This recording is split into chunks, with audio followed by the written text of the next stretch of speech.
अस्सलाम वालेकुम वरहमतुल्लाहि वबरकातुहू। उम्मीद आप लोग खैरियत से होंगे। अल्लाह तबारक ताला हम सबको यूँ खुश रखे, ईमान और अमल के साथ ज़िंदा रखे और ईमान पर खात्मा बिल खैर फरमाए। आप क्या मुसलमान हैं या नहीं हैं? जब आप पैदा हुए,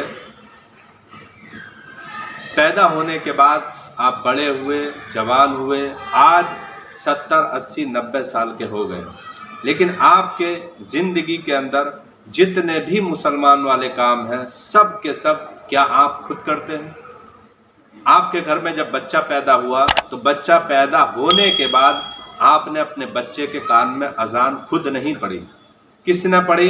मोहल्ले के इमाम ने, हाफिज ने, आलिम ने या किसी नमाजी ने। उसके बाद नंबर आता है बच्चे का अच्छा नाम रखना, ये सुन्नत है, और 7वें दिन अकीका करना। अच्छा नाम आप इस्लामी नाम नहीं रख पाए, अगर इस्लामी नाम रखा वो भी आपने इमाम से पूछा। इसके बाद आपने अकीका किया, अकीके में कितने बकरे करने हैं, कितने हिस्से करने हैं, कैसे करना है, क्या दुआ पढ़नी है, ये भी आपको नहीं आता। ये भी आपने इस काम के लिए भी इमाम को याद किया, उसने दुआ पढ़ी, अकीका किया, सब कुछ किया। उसके बाद वही बच्चा और बड़ा हुआ, 5 साल 7 साल का हुआ, तो आपने उस बच्चे को पढ़ाई के लिए भेजा, दीनी तालीम के लिए, वो भी किसके पास? इमाम के पास। इसके बाद ये बच्चा जवान होता है, रिश्ता देखा, रिश्ता देखने के अंदर जब रिश्ता नहीं हो रहा था तो आप किससे मुलाकात करते हैं, किससे दुआ कराते हैं? इमाम से। इसके बाद जब रिश्ता हो जाता है उसके बाद इस्तिखारा के लिए कहाँ पे जाते हैं? इमाम के पास। यही बच्चा जब शादी कर लेता है, निकाह किससे पढ़ाते हैं? इमाम से। दुआ कौन करता है? इमाम। इसके बाद खुदा ना खास्ता आपको अल्लाह लंबी उम्र दे, लेकिन जब घर के अंदर इंतकाल होता है तो नमाज जनाजा कौन पढ़ाता है? इमाम।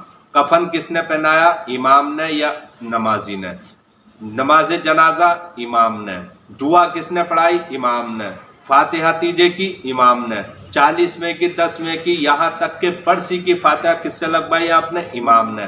कब्रिस्तान में फातिहा कौन लगाता? इमाम। यहाँ तक के पूरी जिंदगी 80 साल के आप हो गए, 90 साल के हो गए, एक काम आप ना कर पाए, नमाज आपने सीखी इमाम से। याद है या नहीं वो आप जानते हैं।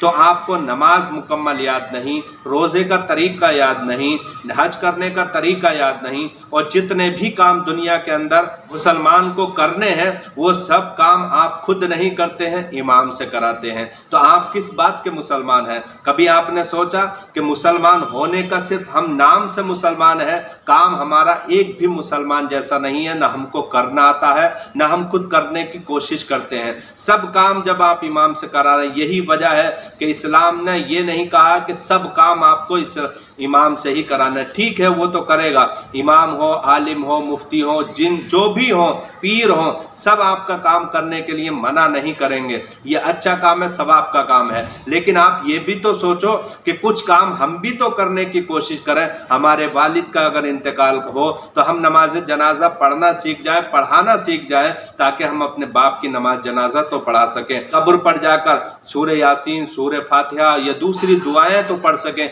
ये सब काम हम नहीं करते हैं तो किस बात के हम मुसलमान हैं?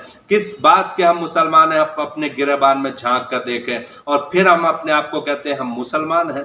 किस बात के हम मुसलमान हैं? मुसलमानों के जो काम हैं एक भी काम आपको याद नहीं है, ना खुद कर सकते हैं। इस्लाम ये कहता है वालिद का इंतकाल हो खुद नमाज जनाजा पढ़ाओ, बच्चे की विलादत हो खुद अजान पढ़ो, तकबीर पढ़ो, अकीके का मामला हो खुद दुआ पढ़ो, खुद ज़िबा करो। ये सब काम आपके थे। मैं भी आपको एतराज़ नहीं करता हूँ, मना नहीं करूँगा, हर इमाम करेगा, खुशी से करता है, लेकिन आप ये तो सोचो हमारे आपका क्या काम है? आप ये काम नहीं कर सकते। आप सिर्फ कमाने के लिए पैदा हुए हैं, सुबह को उठो शाम को आओ, लेकिन आप खुद एक भी मुसलमान होने का काम नहीं कर सकते। बड़े अफसोस की बात है मुसलमानों, ये दुनिया एक खेती की तरह, सफ़र की तरह ख़त्म हो जाएगी।